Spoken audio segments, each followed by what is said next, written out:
Sarah never imagined that the weight of a loss could be so overwhelming. Michael, her husband, was diagnosed with a rare neurodegenerative disease, a cruel condition that was slowly taking away his motor and cognitive abilities. In the first few months after the diagnosis, she believed that with treatment, things might improve. But soon, she realized that the disease was stronger than any hope she had. Michael, who had always been an active person, began to lose his motor skills and cognitive abilities over time. He could no longer hold a pen, his words became unintelligible, and even the simple act of walking became a challenge. Gradually, the vibrant, life-filled person she had married was disappearing, and Sarah found herself increasingly alone. In the first few weeks, Sarah clung to the idea that there was still something she could do, some hope of saving Michael. Every consultation, every new medication seemed like a chance for recovery. But soon, frustration set in. She watched Michael lose the ability to do the simplest things, and the pain in Sarah's heart became almost unbearable. She felt helpless. There was nothing she could do to stop what was happening, and that sense of helplessness consumed her. The support of her family seemed like a natural solution, but as the days passed, she realized that, despite her effort to keep things running at home, she was increasingly isolated. Michael's parents, Diane and Robert, were always there, coming from another city to offer help when needed. Diane made sure to be by Sarah and Michael's side, always offering a helping hand, volunteering to look after Emma, the couple's young daughter, and even providing emotional support during the toughest moments. She was there, physically and emotionally. Sarah appreciated this, but she knew it wasn't enough. The anguish of having to carry the weight of the world on her shoulders, taking care of her husband, managing the house, and raising Emma was eating her up from the inside. On the other hand, her own parents, Paula and Alan, were always busy, living just 15 minutes away. Sarah had imagined that her family would be there for her. However, every time she asked for help, there was always an excuse. "We're busy, dear," Paula would say. "I can't come right now.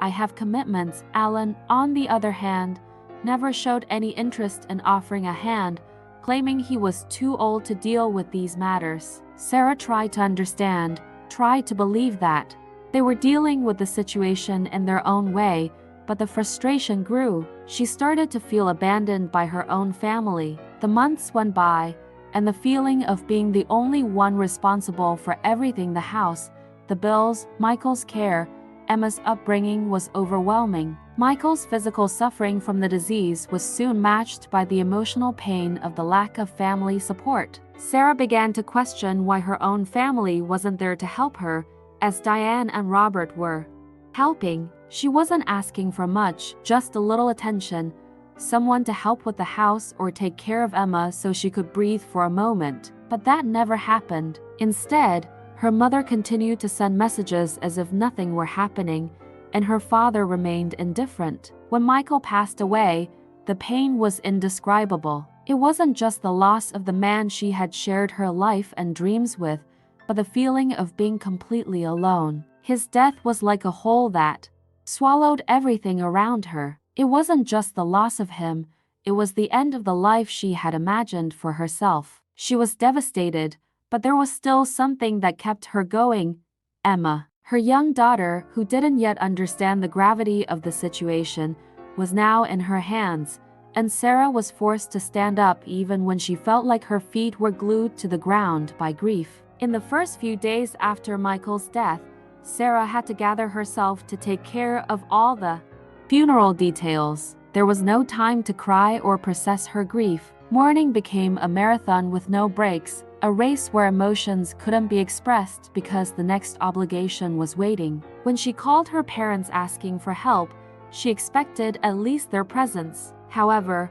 Paula and Alan simply didn't show up. They had a trip planned, something apparently more important than their daughter's husband's funeral. Sarah felt the weight of betrayal, of abandonment. At that moment, the pain of losing Michael became secondary. What hurt her more was realizing that her own family wasn't willing to give her even a little bit of comfort. They were more concerned with their own agendas and comfort than with the pain she was living. As Sarah organized the funeral, relatives and friends offered condolences, but something was off. She looked around and saw concerned faces, but no one to lean on. Sarah felt the need to be strong, to show that everything was okay, but deep down, she knew it wasn't. Her husband was gone, and her family had left her alone. When Michael's body was buried, Sarah felt like she was burying a part of herself as well. After the funeral, the emptiness was even deeper, but it wasn't just the pain of the loss that consumed her. Anger also grew. The more she tried to find solace in Michael's memory,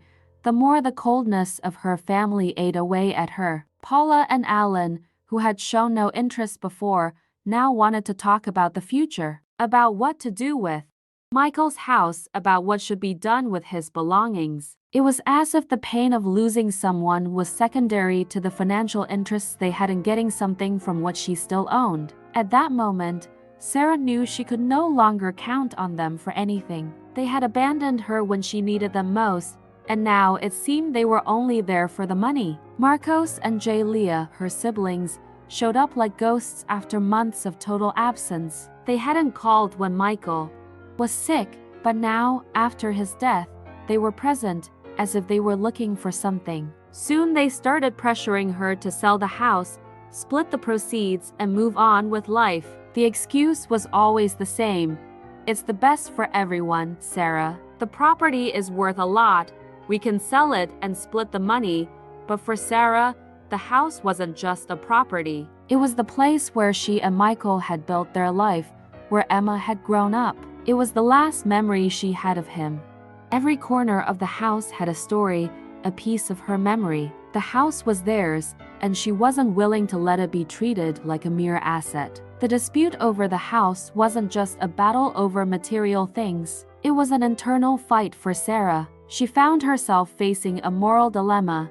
Should she give in and sell the house to please everyone, or should she keep what, for her, represented the essence of the life she had built with Michael? This internal struggle was exhausting. The anger, the pain, and the fear of being wrong, of being selfish, consumed every thought. But in the end, Sarah realized the decision was hers, and she couldn't allow Michael's legacy to be diluted in a sea of selfish interests. She decided to keep the house. In the following months, Sarah faced the pain and loneliness with a quiet strength. She began to realize that her life didn't end there in grief. She had a daughter to raise and a home to take care of. Emma, still too young to fully understand the loss of her father, needed her mother more than ever. It was for Emma, for her own survival, that Sarah found the strength to move forward. She knew the pain would never fully disappear, but she also knew that life had to go on. With each step, Sarah stood taller. She understood that she wasn't alone,